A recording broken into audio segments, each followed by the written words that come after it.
नमस्कार, मैं हूँ ज्योति राघव और आज हम आपको एक ऐसी कहानी बताने जा रहे हैं जो ना सिर्फ भारत पाकिस्तान के रिश्तों को बल्कि पूरे विश्व को हिला सकती है।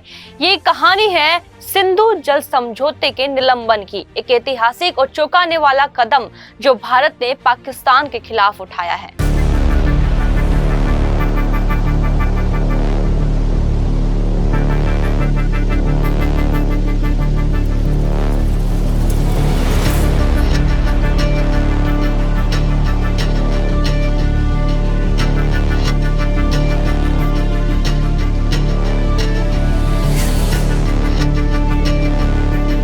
22 अप्रैल 2025 को कश्मीर के पहलगाम में एक आतंकी हमला हुआ जिसमें 26 लोग मारे गए।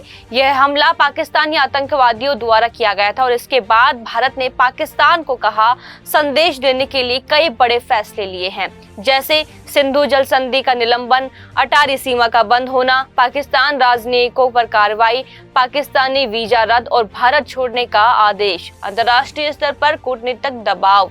लेकिन आज हम बात करेंगे एक गंभीर फैसले की। भारत ने 1960 के सिंधु जल समझौते को निलंबित कर दिया है। यह कदम पाकिस्तान के आतंकवाद को लेकर भारत की ओर से की गई कड़ी प्रतिक्रिया का हिस्सा है।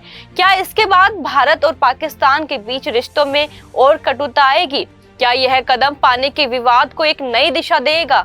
आइए जानते हैं। 1960 में भारत और पाकिस्तान के बीच हुआ यह समझौता दोनों देशों के लिए बेहद अहम था। इस समझौते के तहत भारत को पूर्वी नदियों सतलज, ब्यास और रावी का पानी मिला, जबकि पाकिस्तान को पश्चिमी नदियों सिंधु, झेलम और चेनाब का पानी मिलना तय हुआ था। लेकिन अब भारत ने इस समझौते को निलंबित करने का ऐतिहासिक कदम उठाया है।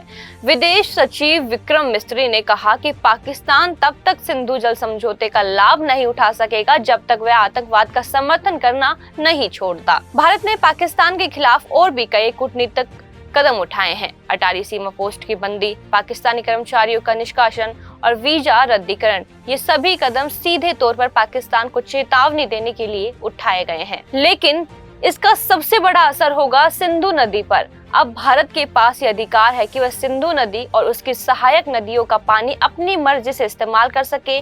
भारत अब पाकिस्तान को पानी प्रवाह डेटा नहीं देगा और भारत पानी भंडारण पर भी नियंत्रण रखेगा।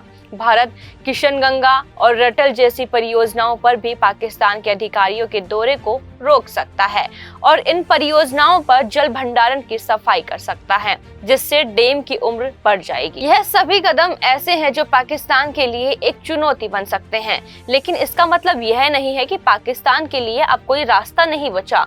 IWT में विवाद समाधान का तंत्र मौजूद है, लेकिन क्या पाकिस्तान इसे लागू कर सकेगा? पाकिस्तान ने अभी तक इस फैसले पर कोई आधिकारिक प्रतिक्रिया नहीं दी है, लेकिन पाकिस्तान के पूर्व मंत्री अहमद बिलाल सूफी का कहना है कि अगर भारत समझौते को रद्द करता है तो पाकिस्तान के पास कोई शांतिपूर्ण समाधान नहीं होगा। वहीं इस हमले में कुछ पाकिस्तानी आतंकवादी भी शामिल थे। जहां एक तरफ भारत ने पाकिस्तान की तरफ सख्त रवैया अपनाया है, वहीं कुछ पाकिस्तानी कलाकार आतंकी हमले पर नाराजगी जाहिर कर रहे हैं। इन्हें पाकिस्तानी एक्टर जैसे कि फवाद खान भी शामिल हैं, जो अबीर गुलाल से बॉलीवुड में कमबैक करने वाले थे। हालांकि अब फिल्म फेडरेशन के पाकिस्तान कलाकारों पर फिर बैन लगा दिया है। भारत में भी पॉपुलर हो चुकी पाकिस्तानी एक्ट्रेस हानिया आमिर ने अपने इंस्टाग्राम अकाउंट से शेयर की गई एक पोस्ट में लिखा है, हादसा कहीं भी हो हम सब के लिए हादसा ही है। मेरा दिल हाल ही में हुई घटना के पीड़ितों के साथ है। दर्द, शोक और इस आशा में हूँ कि हम सब एक हैं। जब किसी मासूम की जिंदगी जाती है तो दर्द सिर्फ उसका नहीं हम सबका होता है। ये मायने नहीं रखता कि हम कहाँ से आते हैं। दर्द की कोई भाषा नहीं होती। आशा है हम हमेशा इंसानियत को चुने। अब सवाल ये है कि क्या भारत इस समझौते को पूरी तरह से खत्म कर देगा या फिर यह सिर्फ एक कड़ा संदेश था? क्या पाकिस्तान इस चुनौती का सामना कर पाएगा? और सबसे अहम सवाल, क्या दोनों देशों के रिश्तों में यह नया मोड़ दुनिया के लिए एक बड़ी परीक्षा बन जाएगा? सिंधु जल समझौते का निलंबन एक ऐतिहासिक कदम है और इसका असर आने वाले दिनों में भारतीय और पाकिस्तानी रिश्तों पर जरूर पड़ेगा। जैसे जैसे यह कहानी आगे बढ़ेगी हम आपको हर एक अपडेट देंगे, लेकिन फिलहाल यह कदम भारत ने उठाया है और पाकिस्तान को यह साफ संदेश दिया है कि आतंकवाद का समर्थन अब नहीं चलेगा। क्या पाकिस्तान इस संदेश को समझेगा या फिर यह एक और युद्ध की शुरुआत होगी?